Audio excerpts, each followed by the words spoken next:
Hello friends, आज हमारा जो ऑफिशियल लेक्चर है, ऑफिशियल वीडियो है, लेक्चर तो नहीं बोलना चाहिए, लेक्चर बोलते ही बहुत बोरिंग फील आती है। पहला ऐसा वीडियो है जिसमें हम लोग अपना चैप्टर स्टार्ट कर रहे हैं। इससे पहले वाले वीडियो में हम लोगों ने बात की थी कि हम लोग कैसे पूरा सिलेबस कवर करने जा रहे हैं, जो हमारा पाठ्यक्रम है, और पाठ्यक्रम के साथ साथ उसको हम लोग किस तरह से आपके लिए सर्वाधिक महत्वपूर्ण रहे और साथ में आपको इस सब्जेक्ट के, इस विषय की जो उपयोगिता है वो समझ में आए और आप इसको एंजॉय करना स्टार्ट कर पाए। हम लोगों ने पिछले वीडियो में बात की थी, तो अगर आपने वो नहीं देखा है तो वो देख लीजिए। तो हमारे विषय का जो नाम है वो लेखा शास्त्र है ना, जिसको इंग्लिश में बोलते हैं अकाउंटिंग। देखिए, आपका ये जो विषय है ना, और आपका भविष्य अगर इसी विषय के आधार पर बनेगा, तो अगर आप हिंदी मीडियम में एक अध्यापक छोड़ करके बाकी कुछ भी बनते हैं, तो फिर आपको इस विषय से संबंधित सारे इंग्लिश टर्म्स भी सीखते रहना चाहिए। उसका कारण ये है क्योंकि ज्यादातर लोग सीए बनते हैं। सीए आप लोगों को क्या होता है? सीए होता है चार्टर्ड अकाउंटेंट। तो आप जो लोग भी इस विषय को पढ़ रहे होते हैं उनके लिए सबसे अच्छा जो काम रहता है, वो सबसे ज्यादा वेल रिकॉग्नाइज, इसकी पूरे देश में पहचान है, वो सीए लोगों का है, चार्टर्ड अकाउंटेंट्स का है। बाकी कई लोग इसके बाद एमबीए वगैरह भी करते हैं, कुछ दिन जॉब किया फिर एमबीए कर लिया। तो अगर आप कुछ भी करेंगे, उन सारे काम में सबसे ज्यादा इंपॉर्टेंट कोई सब्जेक्ट अगर है कॉमर्स के लिए, वाणिज्य के लिए, तो वो है लेखा शास्त्र। और लेखा शास्त्र को हम लोग इंग्लिश में बोलते हैं अकाउंटिंग, और अकाउंटिंग करने वाले को बोलते हैं अकाउंटेंट। ठीक है, तो ये बहुत बेसिक चीज है। अब लेखांकन एक परिचय। तो लेखांकन का क्या मतलब है? देखिए, लेखांकन ऐतिहासिक दृष्टि से देखेंगे आप, तो जो भी लेखापाल, अब बहुत सारे नाम बहुत अजीब है, लेखापाल अकाउंटेंट को हम लोग बोलते हैं हिंदी में, तो ऐसा कोई दिक्कत की बात नहीं है। लेकिन जब आप काम करेंगे इंडस्ट्री में, हमेशा सब लोग अकाउंटेंट बोलते हैं, कोई लेखापाल नहीं बोलता है। तो लेखापाल अपने विषय में हम बोलेंगे भी, लिखेंगे भी, अपनी परीक्षाओं में भी लिखेंगे, लेकिन आप समझ के चलिए कि उसको अकाउंटेंट भी कहा जाता है। ठीक, तो लेखापाल जो कुछ भी काम किया करता था, उसका मेन काम हुआ करता था सदियों तक। आज से तो ऐसा है नहीं कि वित्तीय जो भी हमारी आर्थिक गतिविधियां हैं वो आज स्टार्ट हुई हो, पहले भी राजा महाराजाओं का समय था, तो बहुत पहले से समय से ऐसा चला आ रहा है। और उस समय में जो कुछ भी आर्थिक गतिविधि हुई उसको नोट कर लो कि कहां पर कितनी मुद्रा लग रही है। अगर मुद्रा का विकास नहीं भी हुआ था तो भी अशर्फियों में गिनना होता था। तो कुल मिलाकर के हिसाब किताब लिखने का जो विषय था उसको हम लोग बोलते थे लेखा शास्त्र, या फिर लेखांकन हो गया वो। लेकिन अभी क्या हुआ है ना यार, बहुत तेजी से चीजें बदली हैं पिछले समय में। क्या हुआ है? बहुत तेजी से जो आर्थिक परिवेश था पूरे विश्व में, वो बहुत तेजी से बदला है, और इसने मजबूर किया है किनको? अकाउंटेंट्स को, लेखापालों को, कि उनका अब क्या रोल रह जाए। क्यों, कैसे मजबूर किया है? अब आज अगर आप पूरी दुनिया में देखेंगे तो अलग अलग तरह की संस्थाएं हैं जो बहुत ही ज्यादा ताकतवर संस्थाएं हैं, और उसी में एक संस्था हम पूरे देश को भी बोल सकते हैं, जिसको हम लोग इंग्लिश में बोलते हैं नेशन स्टेट। तो देश जो है वो बहुत ही ज्यादा ताकतवर एक संस्था है वैश्विक स्तर पर। अगर आप देखेंगे कैसे, मतलब क्या हुआ, यहां से मुझे बांग्लादेश जाना है तो मुझे वहां से वीजा लेना पड़ता है, पहले यहां पर पासपोर्ट बनवाओ, है ना। तो हमने पूरी दुनिया को ऐसे करके बांट दिया है। लेकिन आप अगर दूसरी दृष्टि से देखोगे तो पूरी दुनिया में सबसे ज्यादा ताकतवर जो है ना, अभी मैं आपसे बात कर रहा हूं, आप यूट्यूब पर अगर ये वीडियो देख रहे हैं, इंडियन कंपनी नहीं है, ठीक है, अमेरिकन कंपनी है। अगर आप फेसबुक पर देख रहे हैं तो वो भी एक अमेरिकन कंपनी है। यानी कि कंपनीज का इतना ज्यादा हमारे दैनिक जीवन में हस्तक्षेप हो गया है कि अगर आप हमारी डे टू डे लाइफ में, हमारी रोजमर्रा के जीवन में देखोगे तो कॉर्पोरेट्स जो है वो हमारी दुनिया को बहुत ज्यादा हद तक प्रभावित कर चुकी है। कॉर्पोरेट्स मतलब कंपनीज, व्यवसाय, बिजनेसेस। ठीक है, अब बिजनेसेस में जो मैं बात कर रहा हूं कॉर्पोरेट्स की, तो कॉर्पोरेट्स ऐसे बिजनेसेस हो जाते हैं जो फॉर प्रॉफिट काम करते हैं, लाभ के लिए काम करते हैं, लाभ कमाना उनका। और हम लोग जो लेखांकन की बात करते हैं, ये सिर्फ उन बिजनेसेस तक सीमित नहीं है, ये नॉन प्रॉफिट ऑर्गेनाइजेशंस हैं, है ना, जो लाभ कमाने के उद्देश्य से काम नहीं कर रहे हैं। कई गैर सरकारी संगठन हैं, वहां पर भी हमें लेखांकन की जरूरत पड़ती है। होता क्या लेखांकन? लेखांकन क्या है? ये आर्ट है, ये साइंस है, या हम लोग नई एक डिसिप्लिन बना देते हैं, इसको हम लोग बोलते हैं वाणिज्य है, कॉमर्स है। क्या है लेखांकन? तो लेखांकन यार बड़ी अजीब चीज है। देखो, आर्ट में क्या होता है ना, कला में क्या होता है कि आप, जो कलाकार होता है वो चीजों को अलग अलग तरह से देखता है। वो देखता है कि इसको ऐसे कर दो तो ज्यादा अच्छा लगेगा, इसको ऐसे कर दो तो ज्यादा अच्छा लगेगा। लेकिन विज्ञान में क्या होती है, एक तरह की प्राकृतिक रूप से कुछ चीजें हैं जो वेल डिफाइंड है, कुछ वैज्ञानिक सिद्धांत हैं, कुछ प्राकृतिक सिद्धांत हैं, उनको हम पता करते हैं कि अच्छा ऐसा होता है। ग्रेविटी है, अगर आप पृथ्वी के पास में है तो वो पृथ्वी की तरफ ही आकर्षण करेगी, है ना। ऐसे ही गतिज ऊर्जा है, स्थैतिक ऊर्जा है, ये सारे ऐसे कॉन्सेप्ट्स, ऐसे अवधारणाएं हैं जो उसी तरह से काम करेंगे। गतिज ऊर्जा है तो हम लोग उसको हाफ mv स्क्वायर पढ़ते हैं। कक्षा 10 तक तो आप लोगों ने विज्ञान पढ़ी होगी, तो हाफ mv स्क्वायर कहते हैं, है ना, मतलब उसका द्रव्यमान कितना है और उसका वेग कितना है उसका स्क्वायर कर देते हैं। तो ये जब हम लोग विज्ञान की बात करते हैं तो वहां पर बहुत सारे सिद्धांत हैं जो है और वैसे ही लागू होंगे। आर्ट्स में क्या होता है, कलाकार को आजादी होती है, हम लोग भाषा भी सीखते हैं। अब भाषा, कला और विज्ञान तीनों चीजें हैं लेखांकन। आप कहेंगे क्या बता रहे हैं आप? देखो, हम लोग बचपन में जब कुछ बोलना स्टार्ट करते हैं ना, अपनी भावनाओं को बताने के लिए हम लोगों के पास एक भाषा होनी चाहिए। क्या होनी चाहिए? एक भाषा। ऐसे ही कोई बिजनेस कैसा परफॉर्म कर रहा है, कोई व्यवसाय है उसकी स्थिति कैसी है, आप क्या करते हो, आप देख लेते हो उसकी एनुअल रिपोर्ट, जो भी उसकी रिपोर्ट निकल करके आई, बिजनेस रिपोर्ट, आपने उसको देखा और उसको देख करके आप समझ गए कि अच्छा ये बिजनेस अच्छा कर रहा है, खराब कर रहा है। तो बिजनेस की स्थिति जानने की, उसमें कितना नफा हो रहा है, कितना नुकसान हो रहा है, ये सारी चीजें जानने की जो भाषा है वो है लेखांकन, और इसी को हम लोग बोलते हैं अकाउंटिंग। तो एक तो भाषा हो गई, और दूसरा मैंने बोला कि कला भी है। कला कैसे है? कला ऐसे है कि हमें निकालना है प्रॉफिट। क्या निकालना है? प्रॉफिट, लाभ कितना हुआ। अब लाभ निकालने के बहुत सारे तरीके हैं, हम एक ही तरह से लाभ नहीं निकालते हैं, इसमें अलग अलग तरीकों से भी कर सकते हैं। तो ऐसा नहीं है कि लाभ निकालने का कोई एकदम एक ही सटीक तरीका है वो लगेगा।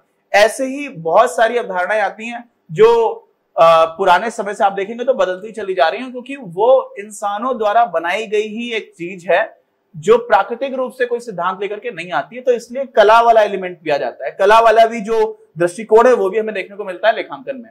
तो यार आप कह रहे हो कि मान लिया आपकी बात की ये भाषा है ना, भाषा है किसकी? व्यवसाय की भाषा है, और साथ में आपने ये भी मान लिया कि ये कला भी है। लेकिन विज्ञान कैसे है?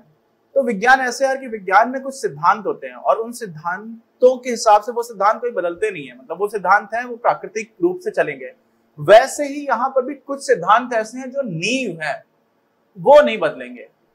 जैसे आपको प्रॉफिट निकालना है, लाभ निकालना है, तो आप किसी भी तरह से निकालें, अगर आपका अल्टीमेटली कुल मिलाकर के जो खर्चा है वो कम हो और जो आपके पास आ रहा है रेवेन्यू, उसको हम इंग्लिश में बोलते हैं, जो आगत है वो ज्यादा हो, तो अगर वो ज्यादा है और खर्चा कम है तब आपको मुनाफा होगा।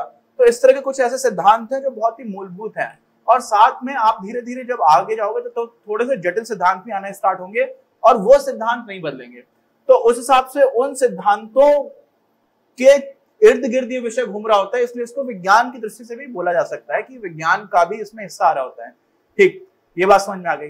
तो इस हिसाब से तो आप कहेंगे कि ये भाषा भी आपने बोल दिया, लिंग्विस्टिक्स बोलते हैं जिसको हम लोग भाषा पढ़ने वाले लोगों को। आर्ट्स में बहुत सारे विषय आ जाते हैं, फिर साइंस का भी थोड़ा सा हिस्सा आ गया, तो ये बहुत ही अच्छा हो गया है। बिल्कुल है, अच्छा है, तभी तो हम लोग पढ़ रहे हैं। लेकिन एक बात जो भूलनी नहीं चाहिए हमें इस विषय को पढ़ते हुए, वो ये है कि ये एक साध्य नहीं है, ये हमारी मंजिल नहीं है। क्या नहीं है? मंजिल नहीं है। इसको हम पढ़ते हैं मंजिल तक पहुंचने के लिए। ये मंजिल तक पहुंचाने की कोई चीज है जिसको हम लोग क्या बोलेंगे, ये एक साधन है। क्या है? साधन। साध्य नहीं है। और साधन कहां तक हमें पहुंचाता है? साध्य तक या मंजिल तक। अच्छा, आप कहेंगे ये क्या साधन और साध्य का क्या मतलब है?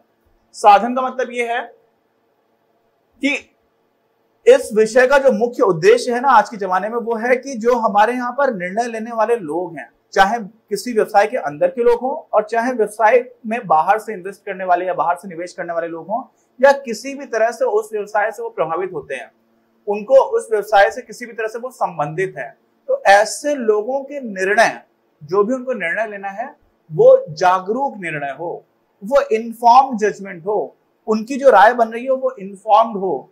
तो वो जानकार या जागरूक राय कब बनेगी? जब उनके पास कुछ जानकारी होगी। वो जानकारी मुहैया कराने का काम है लेखांकन का, समझ रहे हैं?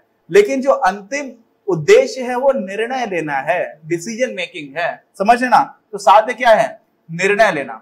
और साधन क्या है? साधन है वो जानकारी मुहैया कराना। तो वो जानकारी कैसे मुहैया कराते हैं हम लोग? लेखांकन के द्वारा, है ना? समझ में आया आपको? तो ये एक चीज हो गई। अच्छा, अब क्या हुआ? अब आ जाते हैं हम लोग कि हम लोग लेखांकन बहुत देर से बोल रहे हैं, लेखांकन होता क्या है? तो इस विषय का भी डेवलपमेंट वैसे तो बहुत ऐतिहासिक दृष्टि से देखेंगे तो हम लोग करते चले आ रहे थे, लेकिन जो मॉडर्न टाइम्स हैं आज के परिवेश में, उन परिवेश में अमेरिका का बहुत ज्यादा इन्फ्लुएंस, बहुत ज्यादा प्रभाव रहा है इस विषय के डेवलपमेंट पर। और एक तरह से हम लोगों ने बहुत सारे स्टैंडर्ड फॉलो करते हैं। क्या करते हैं? देखिए परंपराएं बनती हैं, हर विषय में अपनी अपनी परंपराएं बनती है।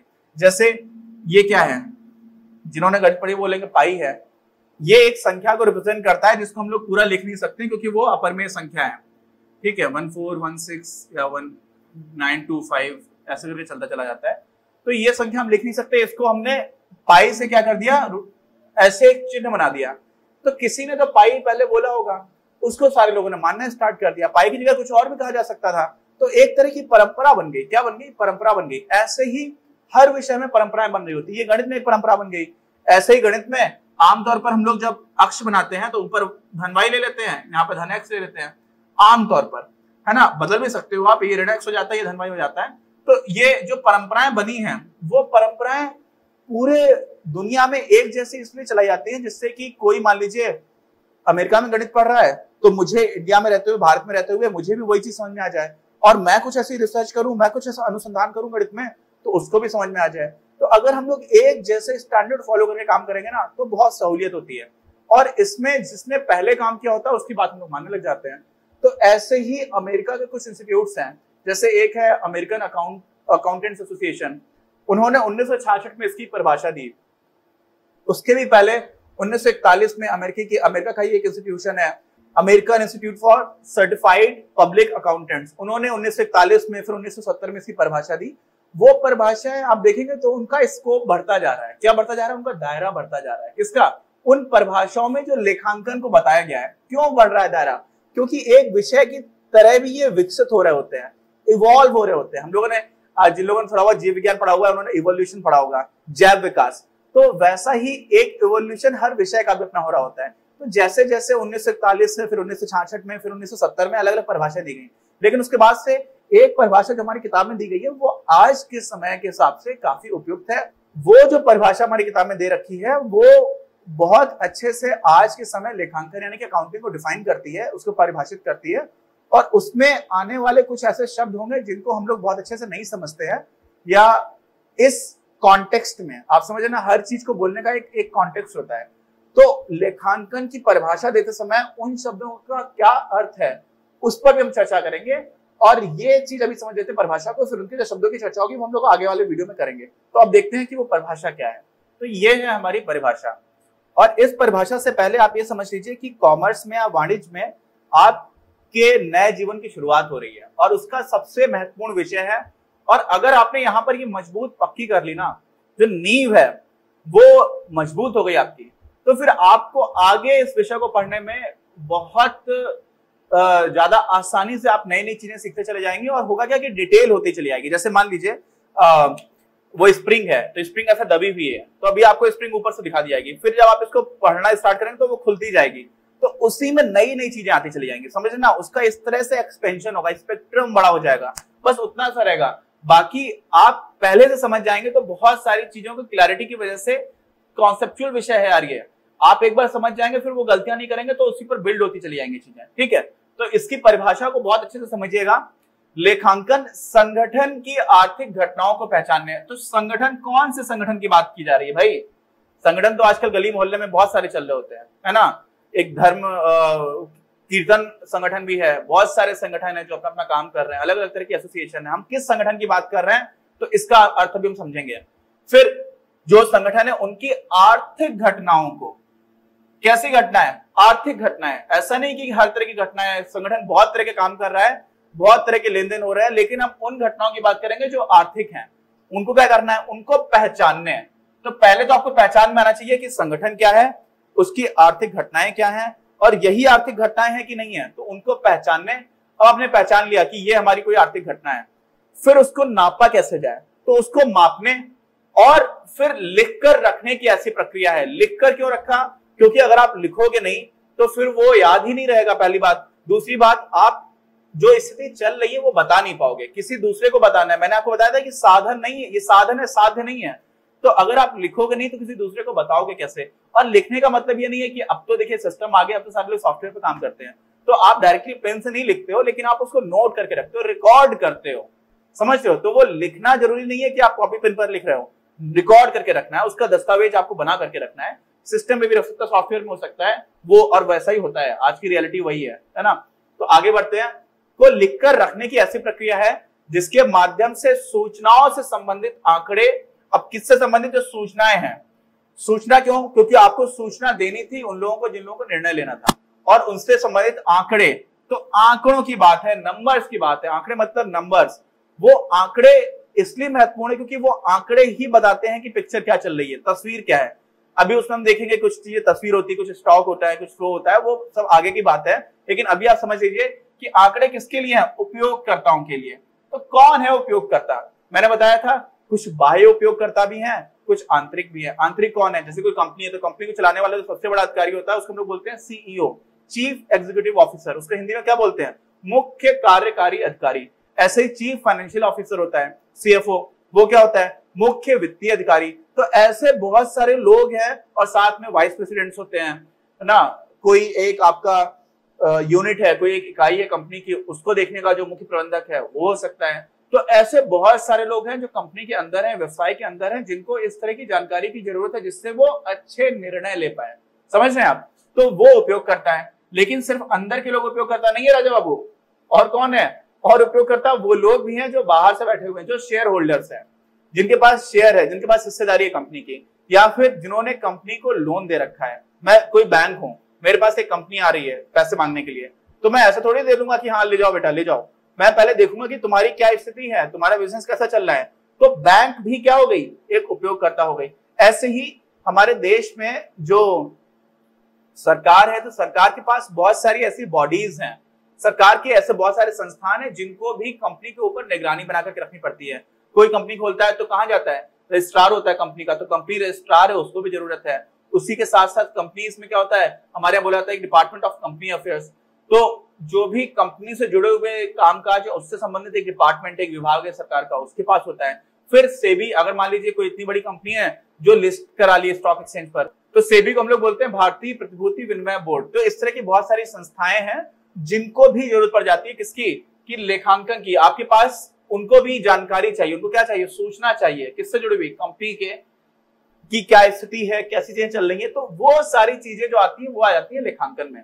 तो आपको मोटी मोटी चीजें समझ में आई होंगी। अच्छा, जो हम लोगों ने पहले बात की थी उसी को मैं एक बार आपको एक और चीज समझा देता हूँ। एक हमारे में किताब में एक थोड़ा सा डायग्राम बना हुआ है जिसमें क्या है कि कोई आर्थिक घटना हुई, आपको स्क्रीन पर दिख रहा है वो, कोई आर्थिक घटना हुई।